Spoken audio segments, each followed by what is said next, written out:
Assalamualaikum warahmatullahi wabarakatuh. Alhamdulillahirabbil alamin. Wassalatu wassalamu ala asrofil anbiya'i wal mursalin wa ala alihi wa sahbihi ajmain. Amma ba'du. Pertama dan yang paling utama sekali, marilah kita ucapkan puji syukur kita kepada Allah Subhanahu wa taala karena berkat beliaulah kita bisa hadir pada pembelajaran asinkronus kali ini. Salawat dan salam tidak lupa-lupanya kita kirimkan kepada Nabi junjungan kita, Nabi Muhammad SAW, berupa doa, Allahumma sholli ala Sayyidina Muhammad wa ala ali Sayyidina Muhammad. Yang sama-sama kita hormati Bapak Adnan Arafani, MED Kons. Kemudian kepada yang saya sayangi, kepada teman-teman yang hadir pada kali ini. Kami dari kelompok 1 akan mempresentasikan hasil diskusi kami tentang materi, prinsip, pendekatan, dan kekeliruan pemahaman. Saya Ainul Husni sebagai moderator, kemudian pemateri pertama kepada Peja Yetri. Kepada Peja disilahkan. Baiklah teman-teman, saya akan melanjutkan materi kita hari ini. Yang pertama itu prinsip-prinsip bimbingan konseling. Jadi prinsip-prinsip bimbingan konseling ini ada beberapa prinsip. Yang pertama itu prinsip umum bimbingan konseling. Prinsip ini bimbingan harus berpusat pada individu yang dibimbingnya. Yang kedua itu bimbingan memberikan bantuan agar individu yang dibimbing mampu mengarah dirinya dan menghadapi kesulitan yang dihadapinya. Prinsip yang kedua itu prinsip khusus bimbingan konseling.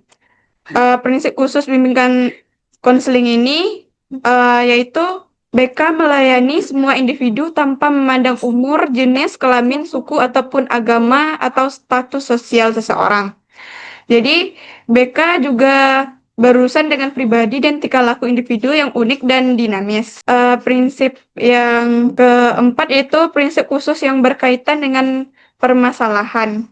Jadi, prinsip khusus permasalahan ini BK mengayomi murid-murid untuk menyelesaikan masalahnya dengan baik.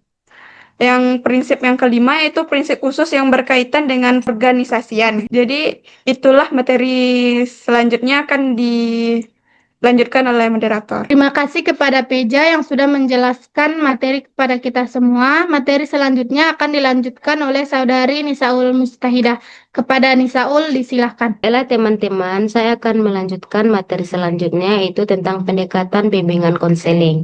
Pendekatan dalam bimbingan dan konseling adalah cara sudut pandang yang digunakan konselor dalam memahami dan membantu konseli. Setiap pendekatan punya cara kerja, tujuan, dan teknik yang berbeda-beda. Menurut para ahli, tidak ada satu yang paling benar. Jadi konselor harus bisa memilih pendekatan yang sesuai dengan kebutuhan siswa. Yang pertama itu pendekatan humanistik. Pendekatan ini fokusnya pada perasaan dan kepribadian siswa.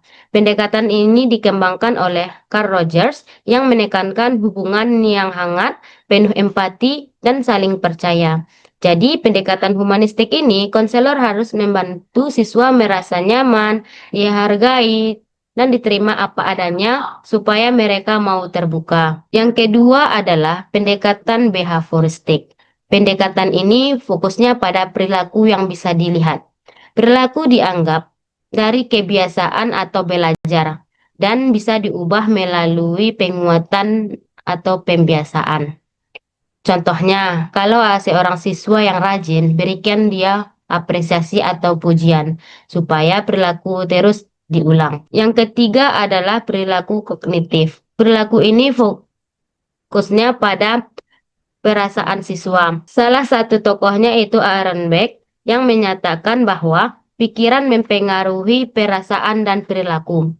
Jadi, kalau pikiran negatif, maka perilakunya juga bisa ikut negatif. Begitu juga sebaliknya. Jadi tugas konselor itu membantu siswa menyadari pola pikiran yang salah dan menggantinya dengan pikiran yang lebih positif. Selanjutnya itu pendekatan elektik, yaitu menggabungkan beberapa pendekatan sesuai dengan kebutuhan konseli. Itulah yang dapat saya paparkan. Saya kembalikan kepada moderator. Terima kasih kepada Nisaul Mujtahidah. Materi selanjutnya akan dibacakan oleh Saudari Najla Halifah Syakirah. Kepada Najla, disilahkan. Baiklah, terima kasih moderator. Selanjutnya yaitu kekeliruan dalam pemahaman dan praktik bimbingan dan konseling. Salah satu kekeliruan yang utama yaitu anggapan bahwa layanan bimbingan dan konseling hanya diperuntukkan bagi individu yang bermasalah. Padahal bimbingan konseling ini bersifat developmental, yaitu bertujuan untuk membantu seluruh individu berkembang secara optimal, bukan hanya menyelesaikan masalah. Jadi, layanan BK harusnya diberikan kepada semua siswa sebagai bagian dari proses pendidikan yang utuh. Kekeliruan lain yang ditemukan yaitu menyamakan konseling dengan pemberian nasihat. Nah, dalam konsep yang modern, konseling berfokus pada membantu individu menemukan solusinya sendiri, bukan sekedar diberi nasihat. Bimbingan konseling ini bersifat reaktif atau diberikan saat masalah muncul, harusnya bersifat preventif dan pengembangan. Ada juga ditemukan pelanggaran azas kerahasiaan yang merupakan prinsip penting dari bimbingan konseling tersebut.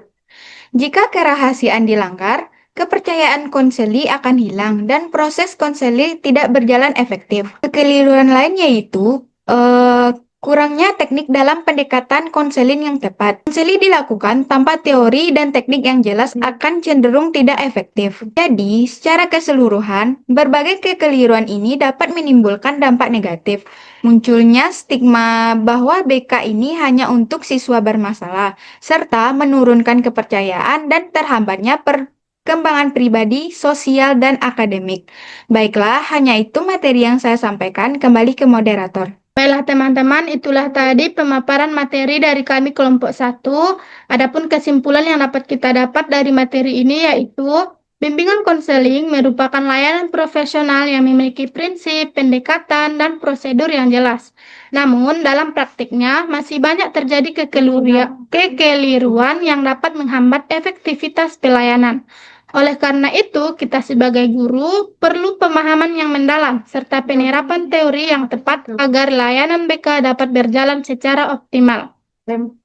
Selanjutnya, sesi penambahan materi dan juga pertanyaan akan kami buka di grup WA pada hari Senin sampai dengan hari Rabu. Baiklah teman-teman, itulah tadi pemaparan materi yang dapat kami sampaikan. Jika ada salah, kami mohon maaf. Saya akhiri dengan wassalamualaikum warahmatullahi wabarakatuh.